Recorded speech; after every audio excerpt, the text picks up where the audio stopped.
এমনকি জীবনে দুই একবার না বারবার হতো। 2 রাকাত নামাজে তিনি কোরআন পড়তেন। আজব হাফিজুল কোরআন। ওনার সামনে ছাত্র যারা আসতো তাদেরকে হাফেজ হইতে উদ্বুদ্ধ করতেন। ইমাম মুহাম্মদ রহমতুল্লাহ আলাইহি ইমামে আজম আবু হানিফার দর্শে এসে বসেছেন।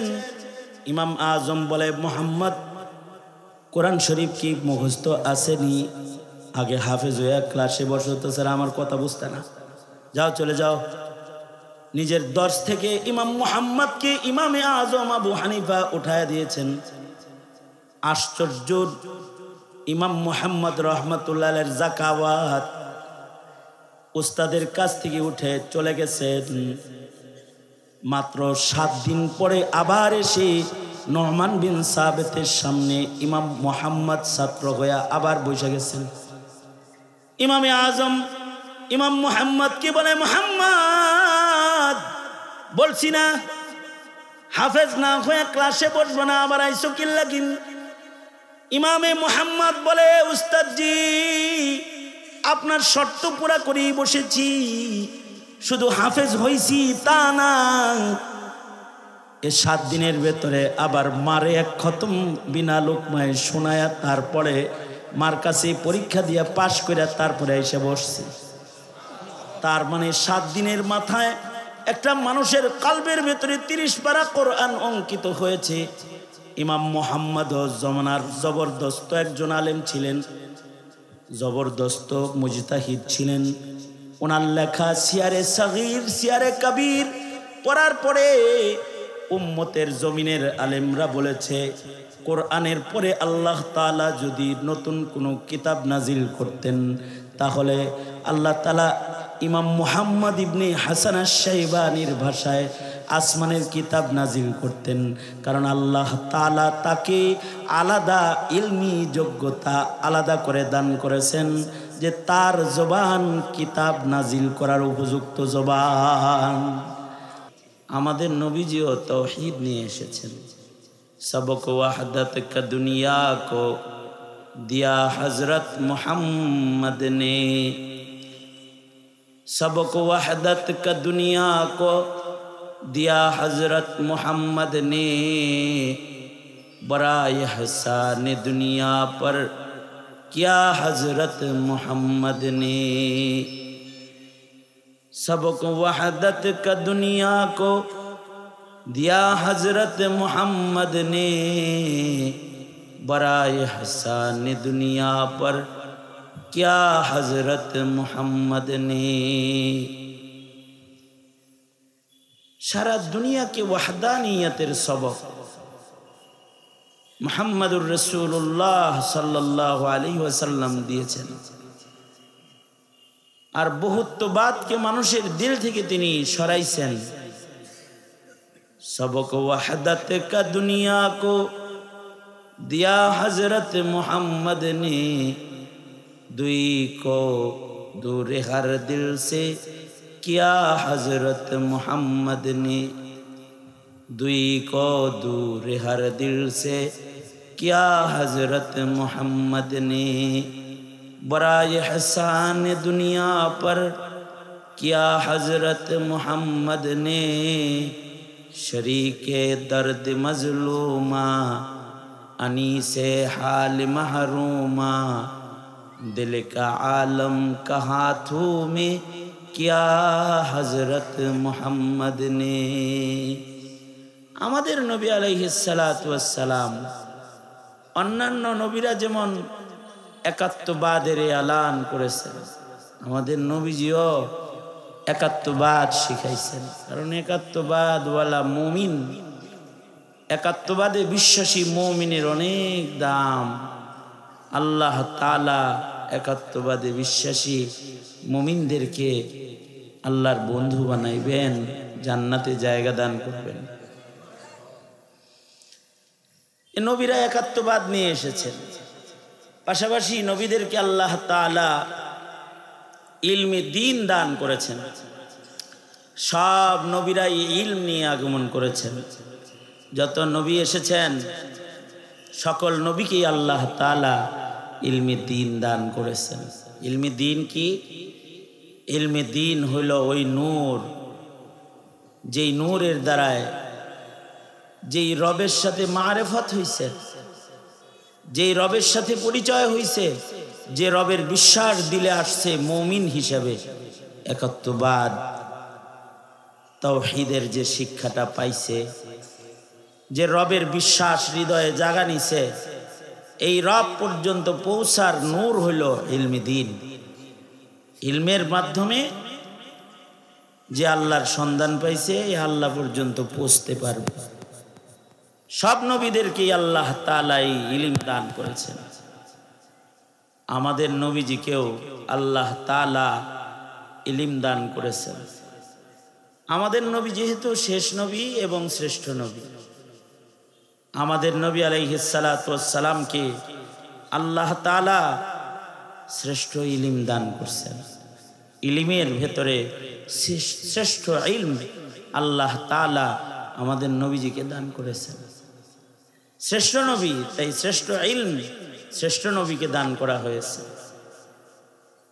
আমাদের নবীজির ইলম আয়তনেও বেশি, কামিয়াত কাইফিয়াত দুটোটাই আলী। আমাদের নবীজিকে যে ইলম দেওয়া হয়েছে এটার পরিমাণ কিরকম?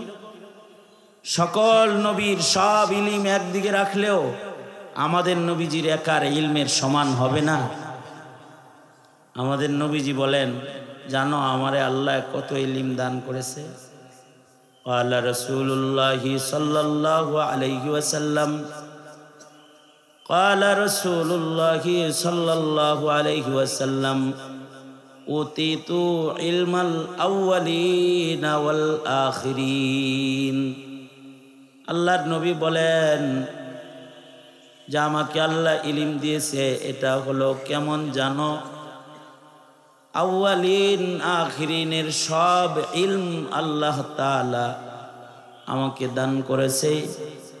অর্থাৎ আমাদের নবীকে আল্লাহ তাআলা সর্বোচ্চ ইলম দান করেছেন। আমাদের নবীর একার ইলম যদি একদিকে রাখা হয়, সব নবীর সব ইলম ধইরা যদি আর একদিকে রাখা হয়, আমাদের নবীজির একার ইলমের ওজন বেশি হয়ে যাবে। আউয়ালিন ও আখিরিনের সব ইলম আল্লাহ মুহাম্মাদুর রাসূলুল্লাহ সাল্লাল্লাহু আলাইহি ওয়াসাল্লামকে দান করেছেন। নবীজির ইলমের পরিমাণও বেশি। আরো আশ্চর্য বিষয় হলো আমাদের নবীজির ইলম, নবীজির ইলমের আরেকটা মুজিজা হলো আল্লাহর রাসূল জাওয়ামিউল কালিম। নবীজি বলেন আমাকে আল্লাহ তাআলা জাওয়ামিউল কালিম বানিয়েছেন। আমাদের নবীজির অল্প ইলমও অনেক। আমাদের নবীজির মুখের উচ্চারিত ইলমি দুটি শব্দ এক ইলমের সাগর, কারণ এটা নবীজির বৈশিষ্ট্য। নবীজিকে আল্লাহ তাআলা, আমার নবীকে আল্লাহ তাআলা জাওয়ামিউল কালিম বানাইছেন। নবীজির প্রত্যেকটা কথা জামিয়া মানিয়া।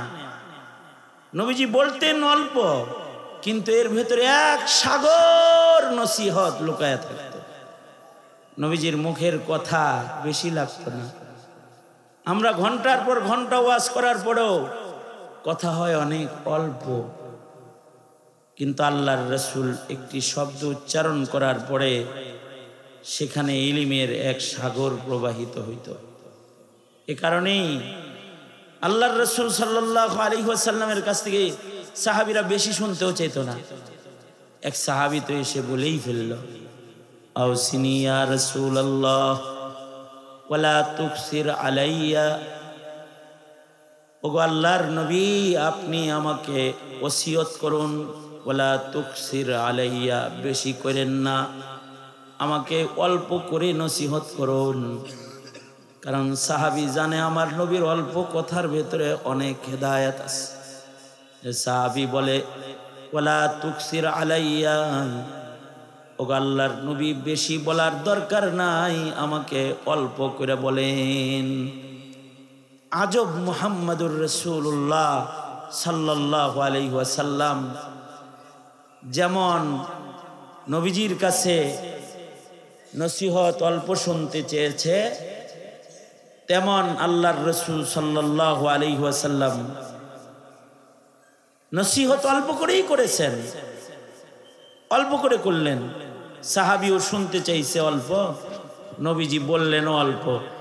নবীজি বললেন লা তাগজাব লা তাগজাব লা তাগজাব।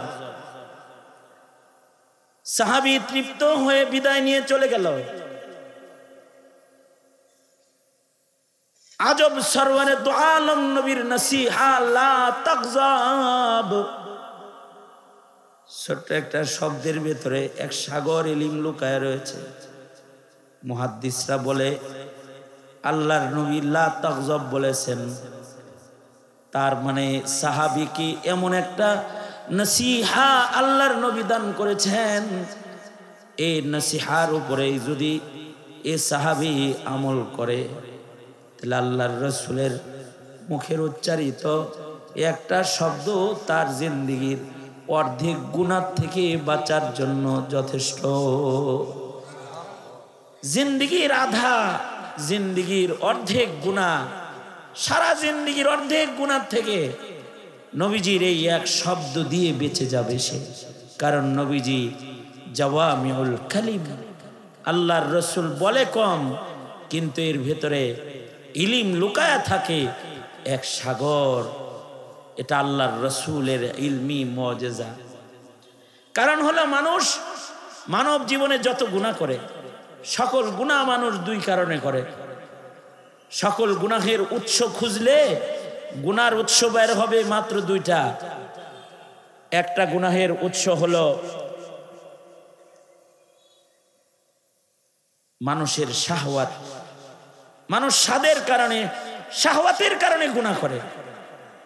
মানুষের শাহওয়াত আছে, মানুষের নফস আছে, তাই শাহওয়াত আছে, স্বাদ আছে, ইচ্ছা আছে, মজা আছে, কাম চাহিদা আছে। এই স্বাদ আল্লাহ তাআলা ফেরেশতারে দেন নাই, মানুষই দান করেছেন। ফাআলহামাহা ফুজুরাহা ওয়া তাকওয়াহা। মানুষ এই স্বাদের কারণে জীবনের অর্ধেক গুনাহ করে, আর মানুষের বাকি অর্ধেক গুনাহ করে মানুষ গাজাব থেকে, রাগ গুসাত থেকে। মানুষের জীবনের অর্ধেক গুনাহ হয় রাগের কারণে। ভাই ভাইয়ের মাথায় ডান্ডা মারছে রাগ কইরা, হামলা করছে রাগ কইরা, মামলা দিছে রাগ কইরা, সন্তান পিতার সাথে বেয়াদবি করেছে রাগ করে, ছোট ভাই বড় ভাইয়ের সাথে বেয়াদবি করছে রাগ কইরা, বিবি স্বামীর ঘর ছেড়ে বাবার বাড়ি চলে গেছে রাগ কইরা, স্বামী তার বিবিকে ছোট্ট কারণে তালাক দিয়ে ঘর থেকে বের করে দিছে রাগ কইরা, গুলি করেছে রাগ কইরা, পরের ঘরে আগুন দিছে রাগ কইরা, গালি দিছে রাগ কইরা। মানব জীবনের অর্ধেকের বেশি গুনাহ, অর্ধেক গুনাহ মানুষ গাজাবের কারণে, রাগের কারণে করে। আল্লাহর রাসূল নিজের সাহাবীকে বললেন লা তাগজাব, রেগো না, রেগো না, রাগকে কন্ট্রোল করো, তাহাম্মুল ওয়ালা হও। যার তাহাম্মুল বেশি তার গুনাহ কম, যার রাগ কম তার অর্ধেক গুনাহ কম। এই কারণে আল্লাহর রাসূলের তাহাম্মুলও বেশি। সারা দুনিয়ার সব নবীর তাহাম্মুল যদি একদিকে রাখা হয়, আর সরওয়ারে দু আলম নবী মুহাম্মাদুর রাসূলুল্লাহ সাল্লাল্লাহু আলাইহি ওয়াসাল্লামের তাহাম্মুল যদি আর একদিকে রাখা হয়, আল্লাহর রাসূলের তাহাম্মুল বেশি।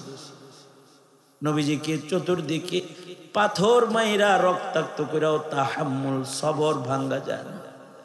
আল্লাহর রাসূলকে দেশ থেকে দেশান্তর করেও নবীর সবর আর তাহাম্মুল ভাঙ্গা যায় না। আল্লাহর রাসূলকে আল্লাহ তাআলা তাহাম্মুল দান করেছেন। নবীজির তাহাম্মুল অনেক দামি তাহাম্মুল। সকল নবীর তাহাম্মুল একত্রিত করলেও আল্লাহর রাসূলের তাহাম্মুলের বরাবর হবে না।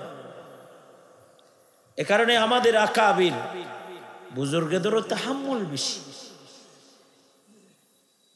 সাহাবায়ে কেরামের তাহাম্মুল বেশি ছিল, আইম্মায়ে মুজতাহিদিনদের তাহাম্মুল বেশি ছিল, মুহাদ্দিসিন ওলিয়ে কেরাম বুজুর্গানে দ্বীন তাদের ধৈর্য তাহাম্মুল অনেক শানদার এক তাহাম্মুল তাদের। আবু বকরের তাহাম্মুল বেশি, উম্মতের মধ্যে আবু বকরের তাহাম্মুল বেশি, উমরেরও তাহাম্মুল বেশি। রাগী উমর কিন্তু অনেক তাহাম্মুল। এত রাগ উমরের যে উমরের রাগকে শয়তান ভয় পায়, কিন্তু উমরের তাহাম্মুল এত যে খলিফার মসনদে দাঁড়িয়ে থাকা উমরকে সাধারণ একজন মানুষ দাঁড়ায় বলে, উমর খুতবা বন্ধ করো, কথা পড়ে আগে তোমার গায়ের চাদরের হিসাবটা দিয়ে নাও। এত তাহাম্মুল। আমিরুল মুমিনিন কোনো আওয়াজ নাই, আগে হিসাব দিছে, তারপরে জুমার নামাজের ইমামতি করেছে। তাহাম্মুল। আইম্মায়ে মুজতাহিদিনদের ভেতরে সবচেয়ে বেশি তাহাম্মুল ইমামে আজম আবু হানিফা। ইমামে আজম আবু হানিফার তাহাম্মুলের কারণে ইমামকে আল্লাহ তাআলা আলাদা মকবুল এবং আলাদা মাকাম দান করেছে। এক লোক ইমামে আজমের তাহাম্মুল, ধৈর্য, রাগ গুসা মাপতে গেছে, সে ঘুমের টাইমে গেছে। যে ঘুমের টাইমে যায়া ডিস্টার্ব দিব, দেখুন রাগেনি, যদি চেতা যায় তাহলে বুঝবো আল্লাহর কাছে মাহবুব না। ইমামে আজম ঘুমাইতেন জোহর থেকে আসর, কাইলুলার সময়টা ঘুমাইতেন। কারণ আজব ইমামে আজমের ইবাদতের কামাল যে সুদীর্ঘ 40টা বছর এশার ওযু দিয়া ফজরের নামাজ পড়ছে। 40 বছর এশার ওযু দিয়া ফজর পড়েছে। যে 40 বছর রাতের বেলায় ঘুমায় না, তার ঘুমের টাইম হলো জোহর থেকে আসর। এই লোক জোহরের সময় গেছে ইমামে আজমকে ত্যক্ত বিরক্ত করতে। কেবল চোখটা লাগছে আর দরজায় যায় ডাকতেছে, ইমাম আমি মাসালা জানতে আসছি, নিচে আসো। দোতলায় ঘুমাইতেন নোমান বিন সাবিত, নিচে আসছেন, বলো মাসালা বলো। লোকটা বলে মাসালা ভুলে গেছি। ঠিক আছে, যখন স্মরণ হয় তখন আবার আইসো। ইমাম আবার যায় দোতলায় ঘুমাইছে। এই লোক 20 মিনিট পরে আবার আসছে। ইমাম দরজা খুলো, আসছি, মাসালা বলো।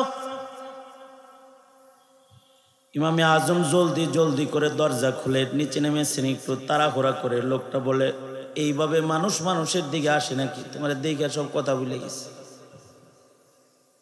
ঠিক আছে, তোমার যখন স্মরণ হয় তখন আবার এসো, আল্লাহর বান্দা যাও। নোমান বিন সাবিত আবার যায় ঘুমাইছেন। চক্ষুটা কেবল লাগছে, আর আধা ঘন্টা পরে আবার আইসা বলে, ইমাম দরজা খোলো, বলি নাই মাসলা স্মরণ আছে। নোমান বিন সাবিত এবার সামনে এসে বলে, বলো আল্লাহর বান্দা কি মাসালা? তো মাসালা হইল পায়খানা কি মিঠা না তিতা, এটা জানতে আসছি। ইমামে আজম বলে, পায়খানা যখন ভিজা থাকে তখন তার ভেতরে মিষ্টতা থাকে, যখন শুকায় যায় তখন তিতা হয়ে যায়।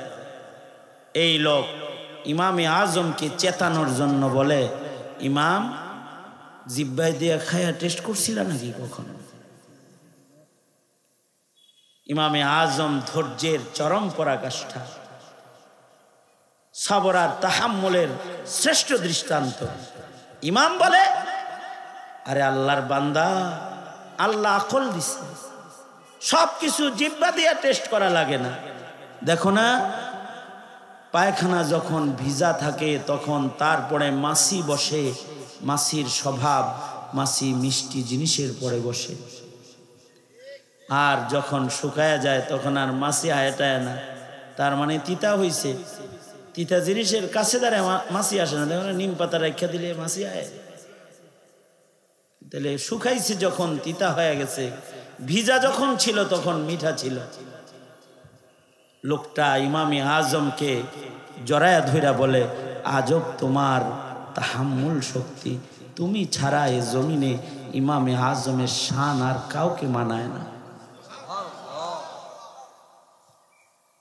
আল্লাহর রাসূল সাল্লাল্লাহু আলাইহি ওয়াসাল্লাম সাহাবীকে ছোট্ট আলফাজে নসিহা করছেন, লা তাগজাব, রাগ করো না। কথাটা খুব ছোট, কিন্তু এর ভেতরে এক সাগর ইলম প্রবাহিত। আল্লাহর রাসূল সাল্লাল্লাহু আলাইহি ওয়াসাল্লামের মুখের প্রত্যেকটা কথাই এরকম জামে মানে। এ কারণে আল্লাহর রাসূল বলে, এই আমার উম্মতের কাছে আমার মুখের একটা কথা হইলেও পৌঁছায় দাও, বাল্লিগু আন্নি ওয়ালাউ আয়া, আমার মুখের একটি কথা হলেও আমার উম্মতের কাছে তোমরা পৌঁছাও। নবীজির একটা কথা যদি কারোর কাছে পৌঁছানো হয়, ওটি একটি কথা নয়, ওটি ইলমের একটা সাগর, এক সাগর। যেমন আল্লাহর রাসূল সাল্লাল্লাহু আলাইহি ওয়াসাল্লাম ছোট্ট একটা হাদিস আল্লাহর নবী বলেছেন, ইন্নামাল আমালু বিন্নিয়াত, মানব জীবনের সব কাজ নিয়তের উপরে নির্ভরশীল।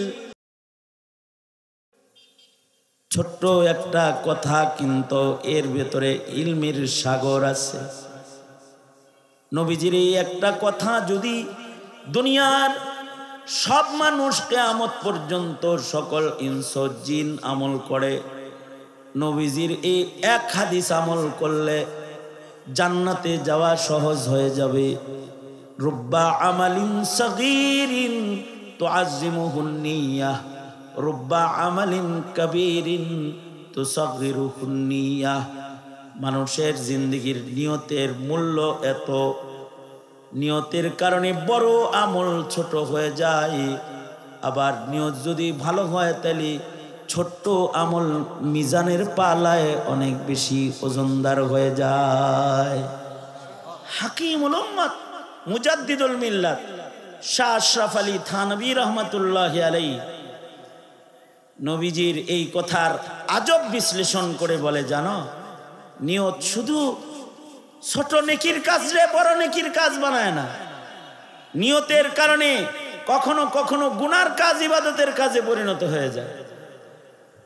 নিয়ত ভালো করে একটা গুনাহ করে লাইছে, নিয়তের কারণে সওয়াব পেয়ে গেছে।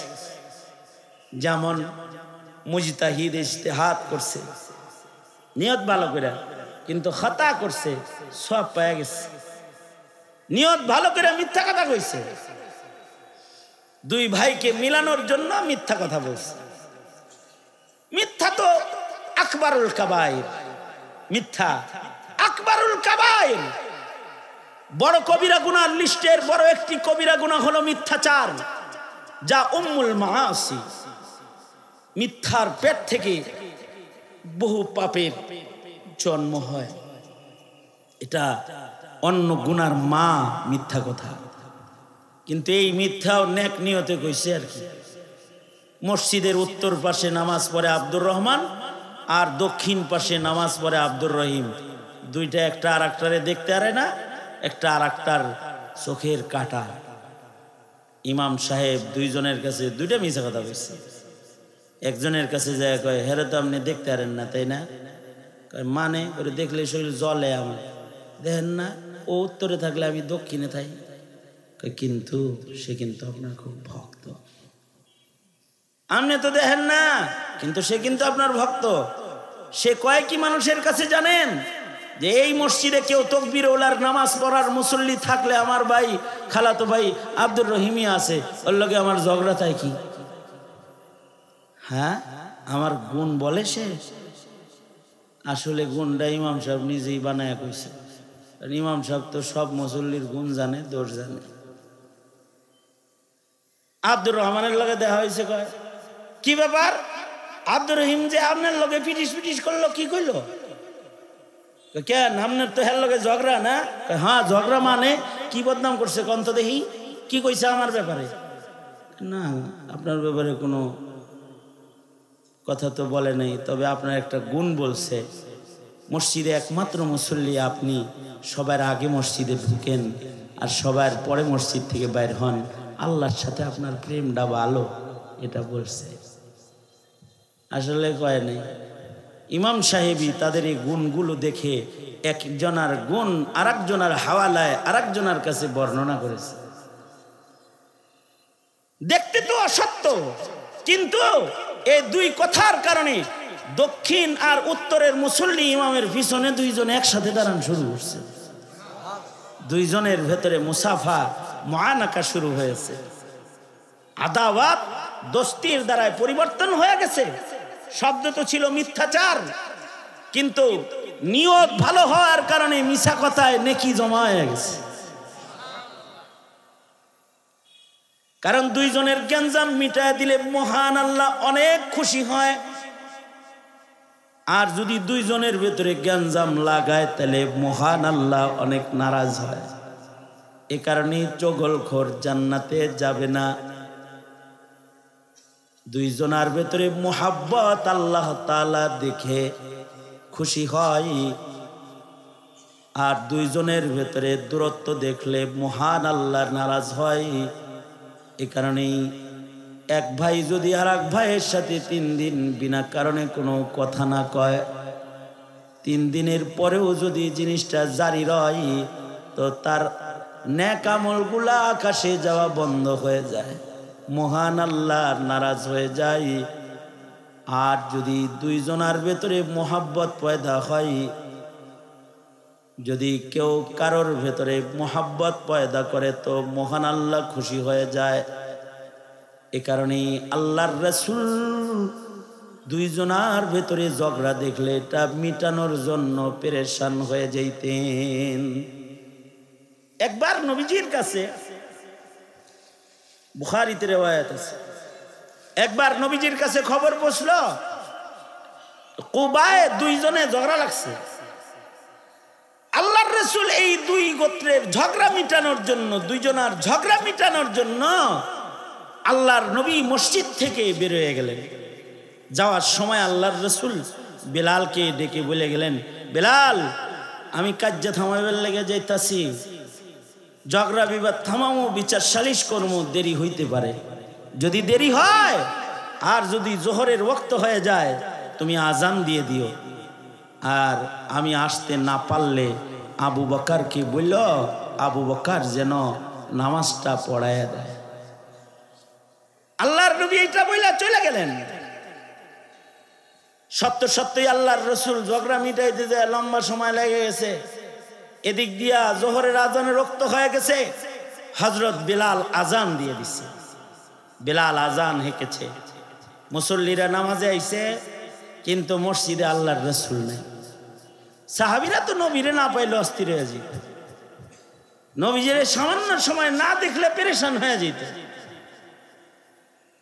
একবার আল্লাহর রাসূল সাল্লাল্লাহু আলাইহি ওয়াসাল্লাম রে খুঁজে পাইতেছে না, সাহাবায়ে কেরাম পেরেশান হয়ে গেছে। হযরত আবু হুরায়রা বলেন, আমিও এত পেরেশান হইছি নবীজিকে না পাইয়া, যে নবীজিরে খোঁজার লেগে পাগল হইয়া মসজিদ থেকে বাইরে হয়ে গেছে। যাইতে যাইতে খবর পাইছি যে আল্লাহর রাসূল এই বাগানের ভিতরে আছে। বাগানের গেট দিয়ে ভিতরে ঢুকলে নবীরে দেখতে দেরি হইব, এ কারণে গেট দিয়ে যাওয়ার যেহেতু দেরি হয়ে যাবে নবীর সামনে যাইতে, এ কারণে দেয়ালের নিচ দিয়া যে পানি আসার নালা, এ পানির ভেতর দিয়ে হামাগুড়ি দিয়ে দিয়া আমি ভিজা আল্লাহর রাসূলের সামনে যায় দাঁড়ায় গেছি। আল্লাহর রাসূল বলেন, আবু হুরায়রা তুমি আসছো কেন? কয়, আমি খালি আহি নাই, সব আইতাছে, আপনারে দেখে না সব পাগল হয়ে গেছে। সবাই আসতেছি, বাগানের দিকে ছুটে আসতেছে। আল্লাহর রাসূল বললেন, আবু হুরায়রা নাও, এই যে আমার এই জুতাটা লও, এটা হলো দলিল তোমার জন্য।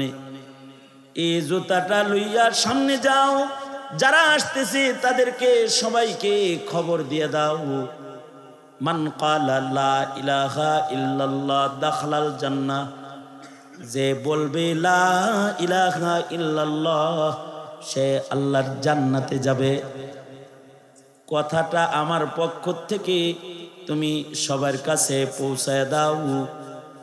কথাটা যে আমার পক্ষ থেকে তুমি ঘোষণা দেওয়ার জন্য যাইতেছ, প্রমাণ হিসেবে আমার নালাইন জুতা লয়ে যাও।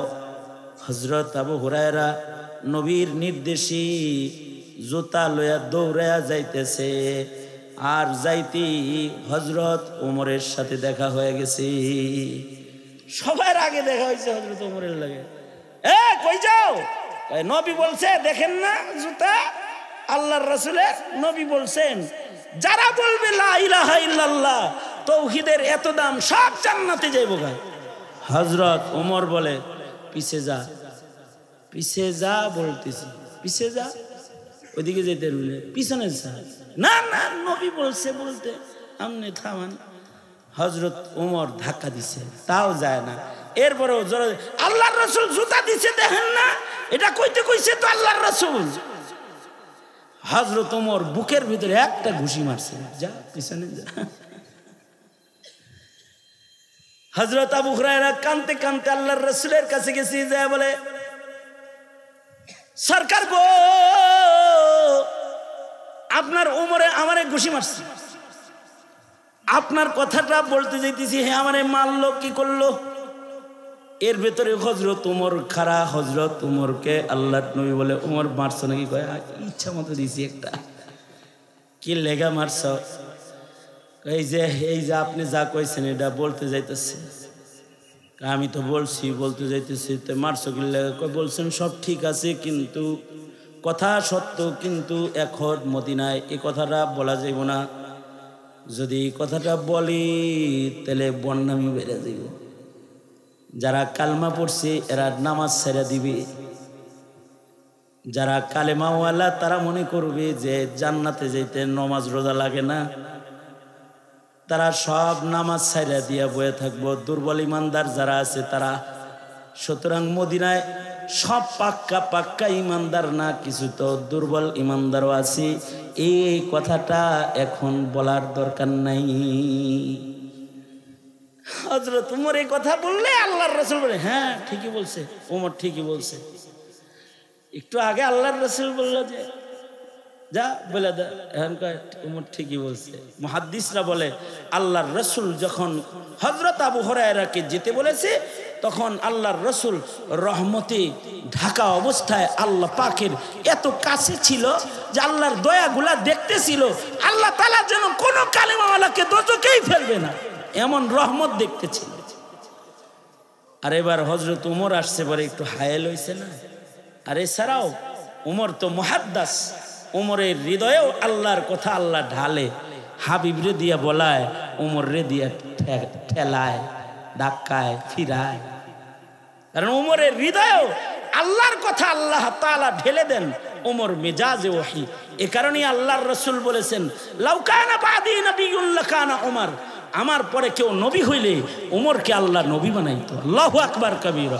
তার মানে হলো কেউ আর নবী হবে না, ওমরই যেহেতু নবী হয় নাই, কাদিয়ানি নবী হওয়ার কোনো সুযোগ চান্স নাই। ওমরই তো নবী হয় নাই, আর নবীর দরকারও নাই। কারণ আল্লাহর রাসূলকে আল্লাহ তাআলা এমন ইলম দান করেছেন যে ইলম জাওয়ামিউল কালিম। এবং আশ্চর্য, আল্লাহ তাআলা তার হাবিবকে শেষ নবী বানাইছেন। শেষ নবী বানায়া নবীজির ইলমকে হিফাজতের জিম্মাদারি মহান আল্লাহ নিজে গ্রহণ করেছেন। পৃথিবীতে কোন নবীর ইলম আল্লাহ তাআলা হিফাজত করেন নাই। বাবা আদমের ইলম হিফাজত হয় নাই, নূহ নবীর ইলম হিফাজত হয় নাই, সুলাইমান দাউদ পয়গম্বরের ইলম হিফাজত হয় নাই, মুসা হারুন এর ইলম হিফাজত হয় নাই, ঈসা আলাইহিস সালাম পর্যন্ত যত কিতাব নাজিল হয়েছে কোন কিতাব হিফাজত হয় নাই। কোন নবীর ইলমকে আল্লাহ তাআলা হিফাজত করেন নাই, কিন্তু আমার নবীর উপরে অবতীর্ণ ইলম আল্লাহ তাআলা হিফাজতের জিম্মাদার হয়েছেন। আল্লাহ বলেন, ইন্না নাহনু নাজ্জালনা যিকরা ওয়া ইন্না লাহু লাহাফিজুন। আমি আমার বন্ধুকে কিতাব দান করেছি, এ কোরআন আমি নাজিল করেছি। নবীর উপরে অবতীর্ণ এ কোরআন ইলম, এটার হিফাজত করার জিম্মাদারি আমি আল্লাহ আমার কুদরতি হাতে রেখেছি। দুনিয়ার জমিন থেকে ইলম মিটানোর ক্ষমতা পৃথিবীর কোনো অপশক্তির নাই, কারণ এর হিফাজত করনেওয়ালা স্বয়ং আল্লাহ। আল্লাহ তাআলা এটার হিফাজত করবেন। নবী আলাইহিস সালাতু ওয়াস সালামের ইলম, জাওয়ামিউল কালিম নবীর ইলম হিফাজত করবেন আল্লাহ তাআলা। মিছা কথা উম্মুল মাআসি, কিন্তু আল্লাহর রাসূলের বক্তব্য হলো ইন্নামাল আমালু বিন্নিয়াত, নিয়ত ভালো করে মিথ্যা কথা বললে পরে গুনাহ নাই, কারণ দুইজনের কাজ মিটাইছে, মিথ্যা কথা নিয়ত ভালো ছিল, আর এটার মূল্য আল্লাহর রাসূলের কাছেও ছিল। এ কারণেই আল্লাহর রাসূল দুইজনের ঝগড়া মিটাইতে নামাজ পড়ান বাদ দিয়ে চলে গেছে। আল্লাহর রাসূল কুবায় চলে গেছেন, ঝগড়া মিটাইতেছেন, নবীজি আসে না। এদিক দিয়ে নামাজে রক্ত হয়ে গেছে, বেলাল আজান দিয়েও দিছে, সাহাবীরা আয়া পড়ছে, নবীজি মসজিদে নাই, সব অস্থির হয়ে গেছে। হযরত বেলাল বলে, অস্থিরতা করে লাভ নাই, নবী বলে গেছে নামাজ পড়াইতে। কে পড়াবে? আবু বকর পড়াবে। নবীজি বলেছে আবু বকরকে পড়াইতে। আবু বকর যান, আপনি নামাজ পড়াইয়া দেন। আবু বকর হযরত ওমরের দিকে চেয়ে কয়, আপনি পড়ান। হযরত ওমর কয়, না আপনি পড়ান, ইমামত আপনারই হক, আপনার ইলম বেশি, আপনি ইমামতি করেন। হযরত আবু বকর ইমামতিতে দাঁড়ায় গেছেন,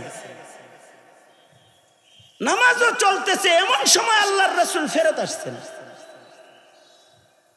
সাহাবীরা তো দেখে আলাইছে নবীজি আসছে, পিছনে যারা দাঁড়াইছে এরা দেখতেছে না।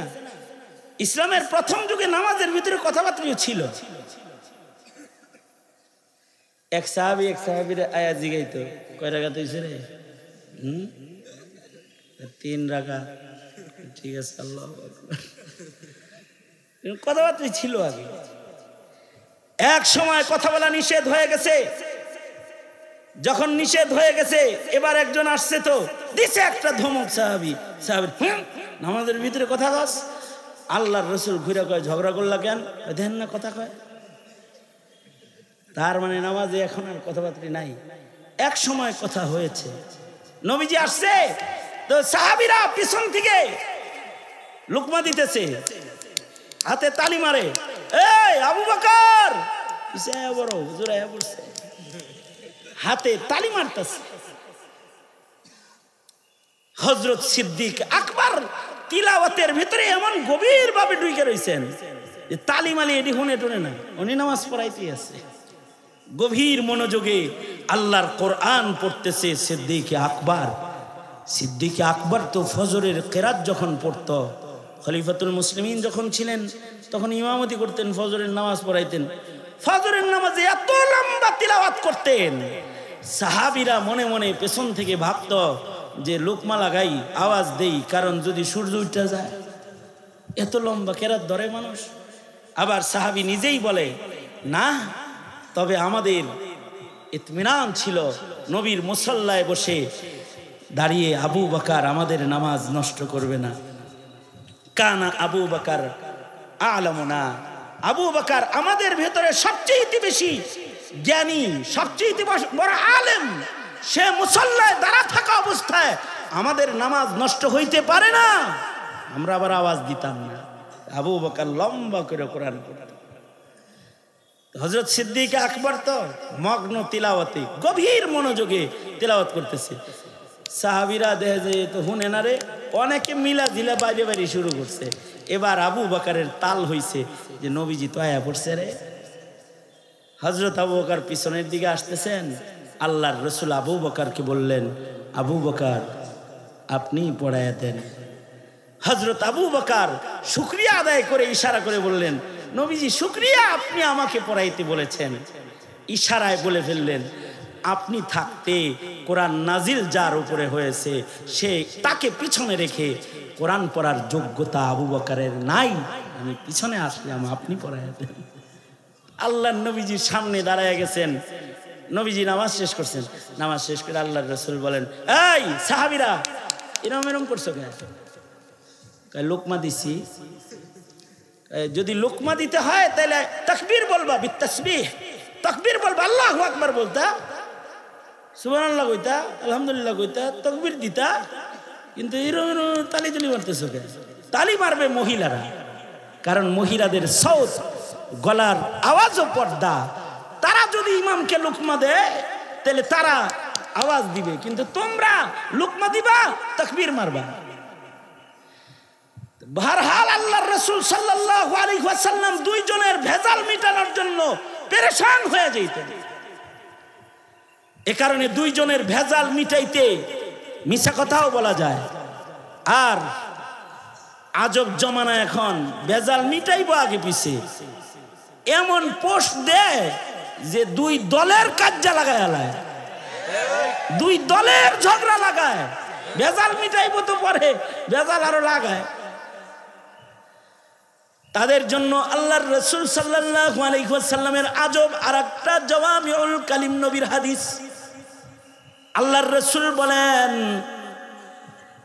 নবী আলাইহিস সালাতু ওয়াস সালাম বলেন, আল মুমিন মিরআতুল মুমিন। কথাটা খুব ছোট, কিন্তু কিয়ামত পর্যন্ত সারা দুনিয়ার মুমিনের ভালোবাসা হৃদ্যতা বাড়ার মতো একটা সবক এর ভেতরে আছে।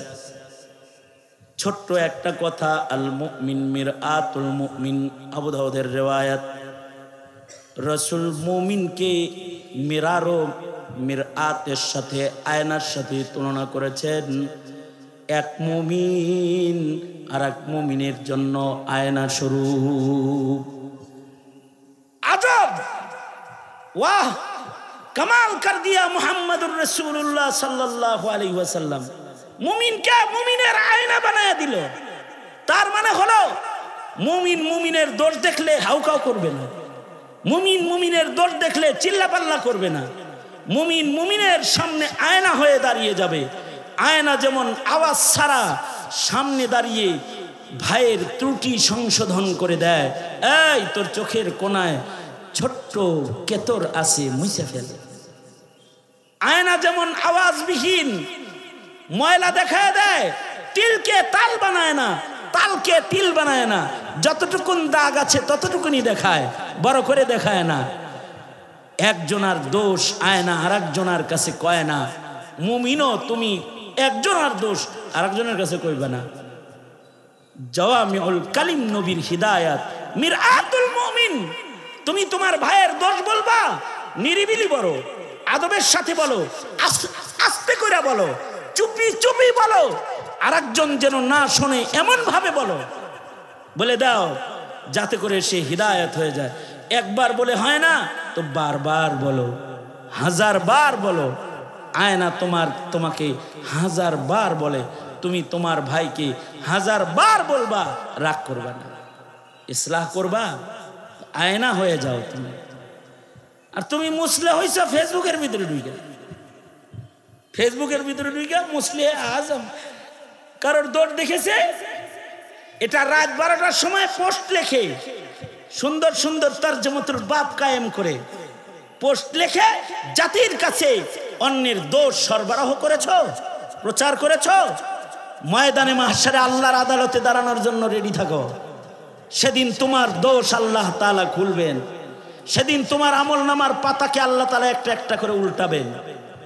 আর যদি তুমি তোমার ভাইয়ের দোষ গোপন করে থাকো, তাহলে তুমি যদি আয়না হয়ে যেয়ে থাকো, তাহলে তোমার একটা পুরস্কারও আছে। আল্লাহর রাসূল বলেন, ভাইয়ের দোষ গোপন করলে আল্লাহ তাআলা ময়দানে মাহশারে একটা দোষ গোপন করেছে দুনিয়াতে, ময়দানে মাহশারে আল্লাহ তার 70টা দোষ গোপন করে ফেলবে।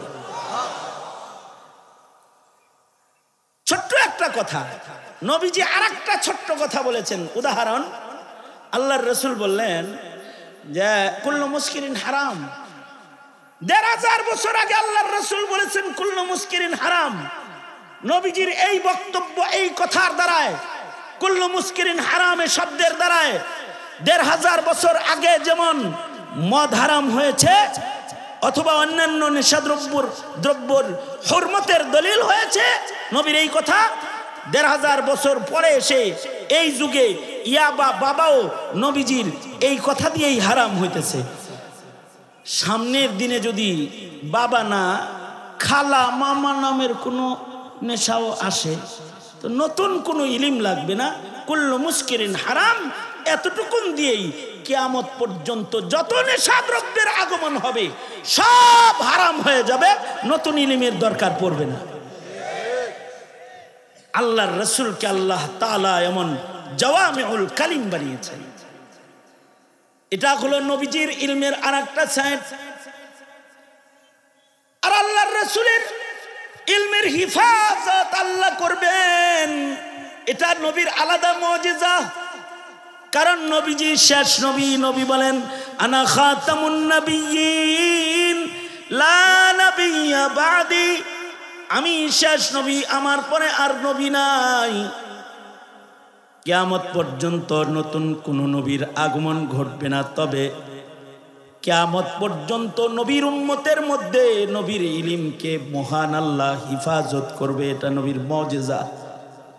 কোরআন যেমন কিয়ামত পর্যন্ত হিফাজত হবে, হাদিসও ওইরকম কিয়ামত পর্যন্ত হিফাজত হবে।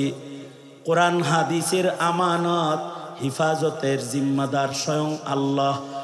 আল্লাহ তাআলা আল্লাহর মনোনীত বান্দাদের দ্বারা নবীর আমানত ইলম কোরআন হাদিসকে মহান আল্লাহ হিফাজত করবেন কিয়ামত পর্যন্ত। নবী আর আসবে না বটে, কিন্তু যাদের মাধ্যমে নবীর ইলম হিফাজত হবে তারা নবী নয় বটে, কিন্তু আল্লাহর রাসূল বলেন তারা নায়েবে নবী।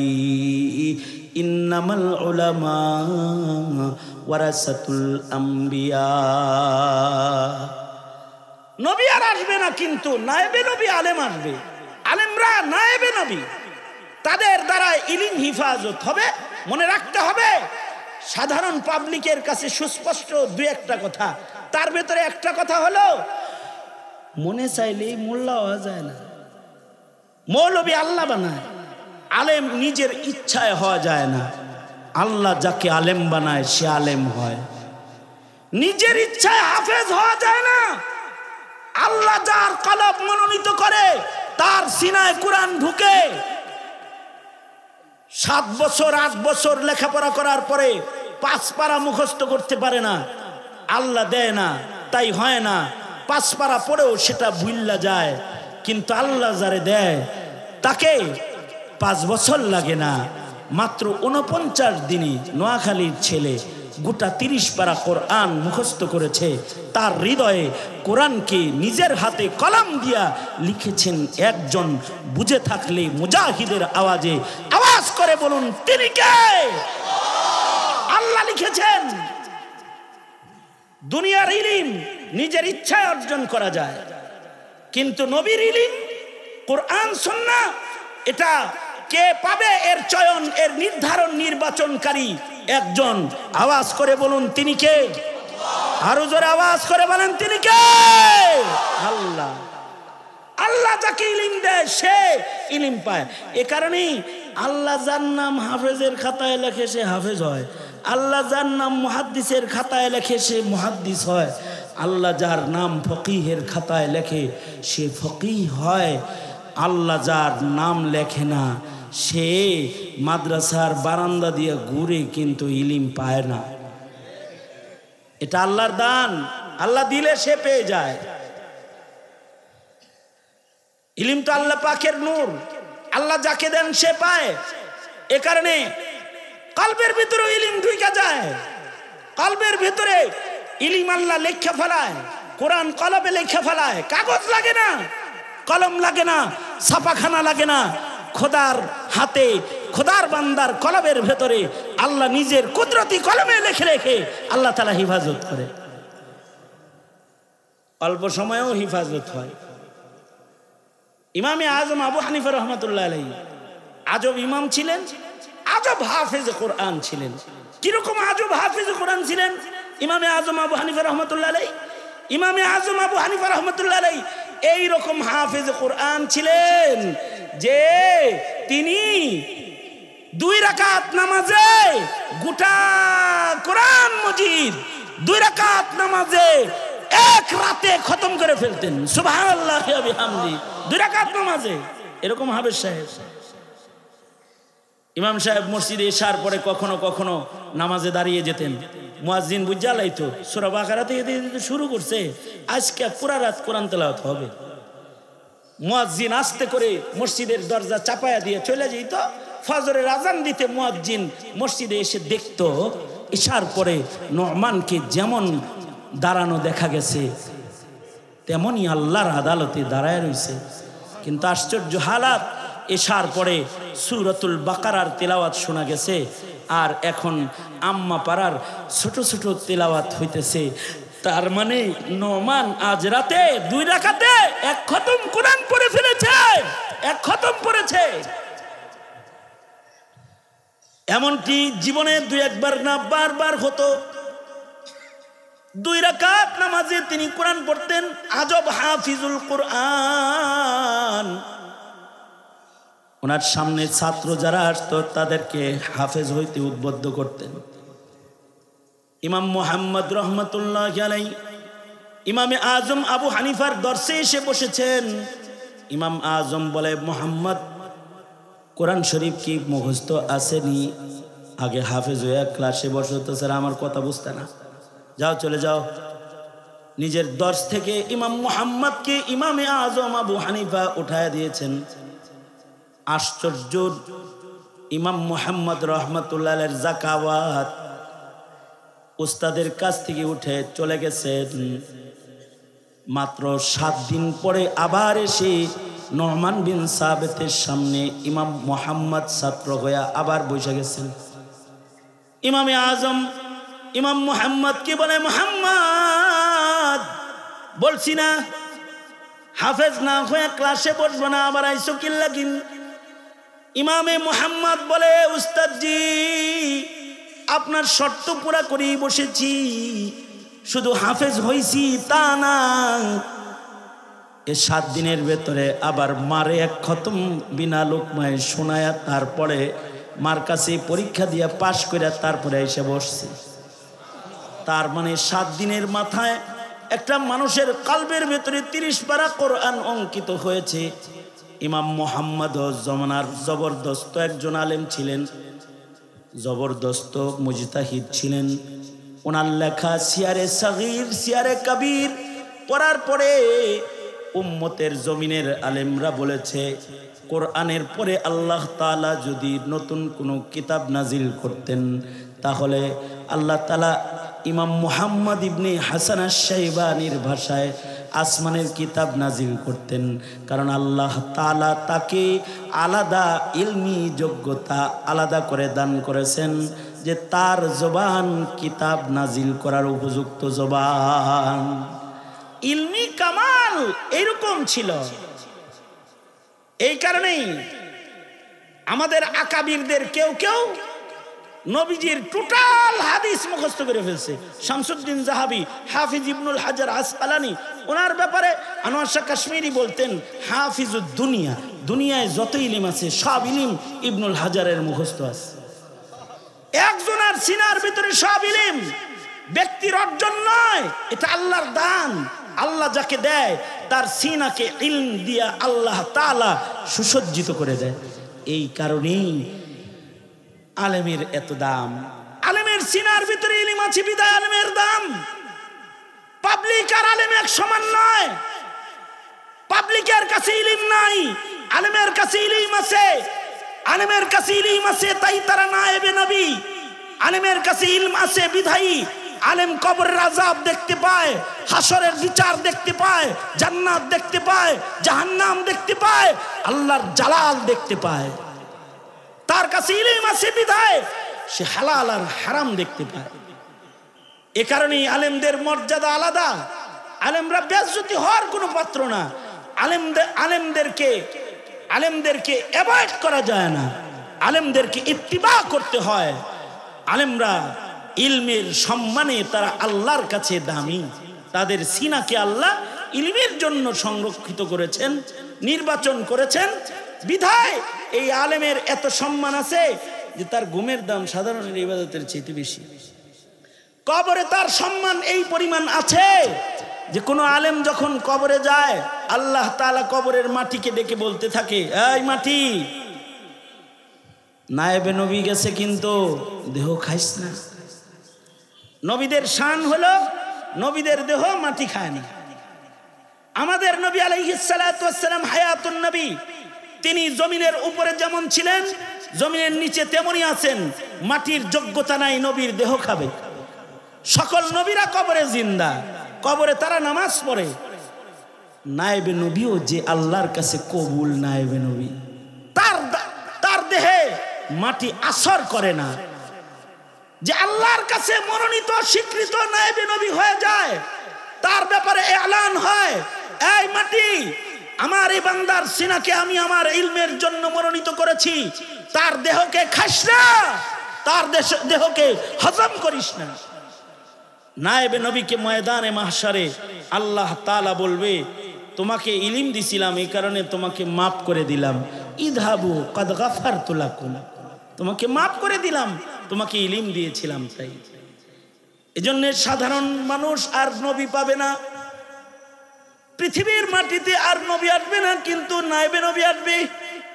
উম্মতের ভেতরে যারা আহলুল ইলম, যাদেরকে আল্লাহ তাআলা ইলম দান করবে, তারা নায়েবে নবী।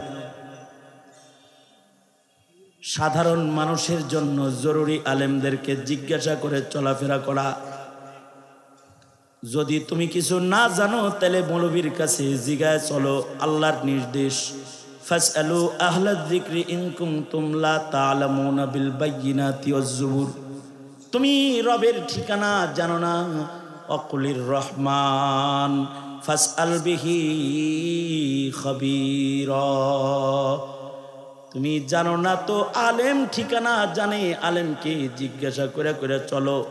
এ কারণে উম্মতের আলেমকে অ্যাভয়েড করা যায় না, আলেমদেরকে মানতে হয়।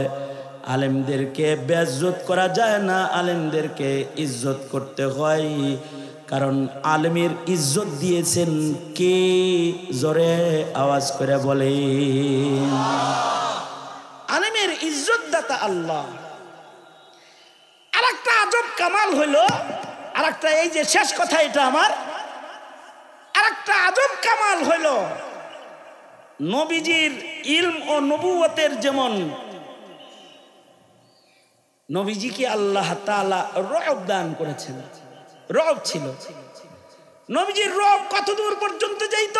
মাসিরাতা শাহর, 1 মাস ঘোড়া দৌড়ের রাস্তা, চতুর্দিকে নবীজির রব পড়ে থাকতো, ইলমের রব, নবুয়তের রব। এই কারণে জমিনে আলেমেরও একটা রব আছে। ওই বাংলার এক প্রান্তে বঙ্গোপসাগরের পাশে হাটহাজারীর মাদ্রাসায় শাইখুল ইসলাম আল্লামা আহমদ শফি বসে থাকতো, কিন্তু তার রব টোটাল বাংলাদেশের রন্ধ্রে রন্ধ্রে পড়ে থাকতো। কোথায় আল্লামা জুনায়েদ বাবনগরী বসে থাকতো, তার রব পড়ে থাকতো। শেখুল হাদিস আল্লামা আজিজুল হক ঢাকার একটি ছোট্ট মাদ্রাসার ছোট্ট কোণে বসে হাদিসের দর্শে ব্যস্ত থাকতো। মুফতি আমিনী লালবাগ মাদ্রাসার ছোট্ট একটি ঘরে দর্শে হাদিসের মসনদে বসে থাকতো, কিন্তু তাদের রব, তাদের প্রভাব গোটা বাংলাদেশ থরথর করে কাঁপতো। আলেমদের রব আজও আছে। আলেমরা বসে থাকলেও তাদের দেখলে ভয় পায়, ডরের চোটে তাদের জঙ্গি কয়, তাদের ভয় পায়, তাদেরকে সন্ত্রাসী কয়। এরা তসবিহ হয়ে বয়ে থাকে, তারপরেও ভয় পায়। কারণ এই রব, এটা নবীর ওয়ারাসাত। নবী পাককে আল্লাহ রব দান করেছেন, আলেমদের ভেতরেও রব আছে। এ কারণে চেতা কোনো মোল্লা যদি এলাকায় থাকে, এক মোল্লাই এলাকার সব বাটপার যারা আছে এগুলোর ভীতির কারণ হয়ে যায়। দেশে যদি কোনো চেতা একটা মৌলবী থাকে, এক মৌলবী সব নাস্তিক মুরতাদের জন্য কাল হয়ে যায়। এই কারণেই নাস্তিকের গোষ্ঠী যখন কমিশন গঠন করে, মোল্লা রাখতে আসলে ভয় পায়। যখন উপদেষ্টা পরিষদ গঠন করে, তখন ভালো একটা মোল্লা রাখতে ভয় পায়, কারণ জানে যে এই জায়গায় যদি চেতা কোনো মোল্লা বসায় দেই, তাই আমি ডাক্তার ইউনূসেরও খাওয়া নাই। চেতা মোল্লা বসে গেলে আমাকে একদিকে ঠেলে নিয়ে যাবে। একটা মৌলবীর প্রভাব আছে, আলেম দ্বীনের প্রভাব আছে। সুতরাং মুহতারাম হাজিরিন, ইলমের হেফাজত, আলেম দ্বীনদের হেফাজত, ইলমের হেফাজতের মাধ্যমে নায়েবে নবী আলেম গঠনের প্রক্রিয়া জমিনে যত মজবুত হবে, উম্মতের হিদায়াত তত আসান হবে। কারণ নবী আর আসবে না, ইলমের হেফাজতের মাধ্যমে, নবীর নায়েবদের মাধ্যমে জমিনে দ্বীনের হেফাজত হবে। সুতরাং আমার জিজ্ঞাসা হলো, নবী তো আর আসবে না, আপনারা সবাই আলেমদের সাথে আছেন তো ইনশাআল্লাহ? আলেম ওলামা যেখানে, আলেম ওলামা যেখানে, এক হাত আছেন না দোনো হাত আছেন? দোনো হাত আছেন তো? আলেম ওলামা যেখানে, আলেম নাই যেখানে।